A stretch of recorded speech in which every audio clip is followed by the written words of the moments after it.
This is Romanosky from the Distinctive Collection in Calgary, Canada, and welcome to our showroom. We just had a launch of a couple of new Aston Martin cars. One was the new Virage, which is a name they picked up from an early 90s car, and then they introduced an evolution of the Vantage Coupe called the Vantage S. And so I'll do videos separately of these cars.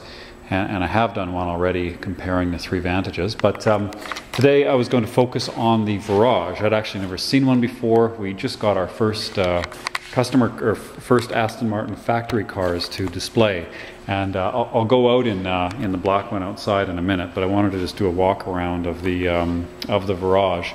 So I think it's interesting that the CEO of Aston Martin is Dr. Ulrich Bez, who had a long career at Porsche and was one of the major proponents of keeping the 911 around. So, you know, if you notice the Porsche lineup, I think they have C2s and C4s and C2Ss and C4Ss and turbos and GT3s and turbo cabs and turbo S cabs and Targas and who knows. I mean, I think they probably have 25 different models, and all of which are slightly different, and they've all been the 911, of course, is the poster child for constant evolution, and Dr. Bez had made that comment when this car was first shown in Paris, that the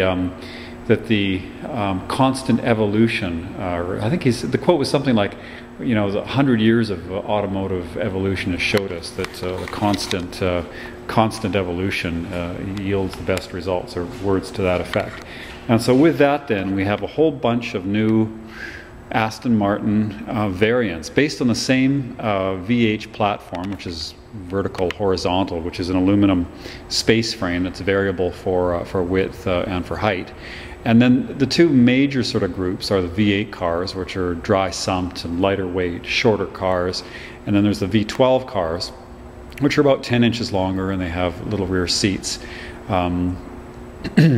And V12 engines and automatic gearboxes. So we're the Vantage now. We have the regular Vantage, and we have the V12 Vantage, and we have the Vantage S. And the Virage then is the third variant or the fourth variant on the V12 platform. So first we had the DB9 in 05, and then we had the DBS in 09. 2010 gave us the Rapide. And now for 2012 we get the Virage. So where the Rapide is a stretch DB9, and the DB9s and the DBSs are, you know, the same wheelbase, same interior configuration, etc., and the Virage is too. So nothing changes with the architecture of the dash or the architecture of the interior, seats, trunk, engine compartment, etc. The difference between the DB9 and the DBS is about $100,000.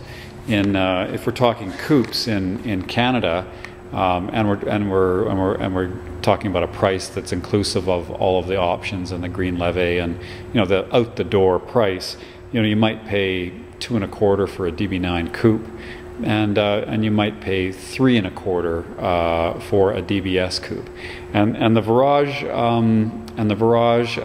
is priced almost halfway between those, not quite halfway. And so for a Virage coupe, you might pay $260 or $270. Okay, so then the Virage, in just about every way, sort of neatly bisects the two of them. It takes the DBS wheels and tires, and it takes the DBS flares in the rear. So a Virage and a DBS wear the same rubber and the same footprint. And they also have the carbon brakes that the DBS has. Stylistically, the DBS is quite a bit more visually aggressive. You know, the side sills on the Virage are more aggressive than the DB9, which is quite restrained. But they're not quite as brutal looking as a DBS. And then for the engine. The V12 engine produces 470 horsepower in the DB9, 510 in the DBS, and halfway between those two, of course, is 490 horsepower, and that's what this car has. So The Virage takes the headlights from the Rapide, and they're a single xenon light that can change from high beam to low beam. That differs from a bi-xenon light, which is 2 lights, and then you've got the row of LEDs, which of course is de rigueur. You know, every car needs to have eyelashes and eyebrows or something like that. So we've got quite a more aggressive face than the DB9, and a more aggressive front air down. Comparing it to the DBS though, it is quite different. There's different headlights, and the DBS has a extra set of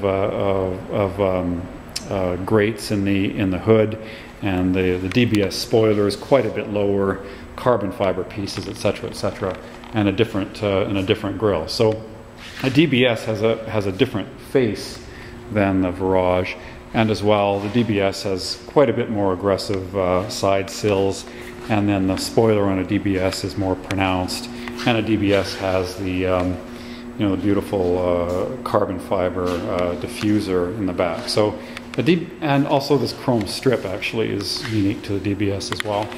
So, but actually the footprint and the wheels and tires and the brakes are the same for every car.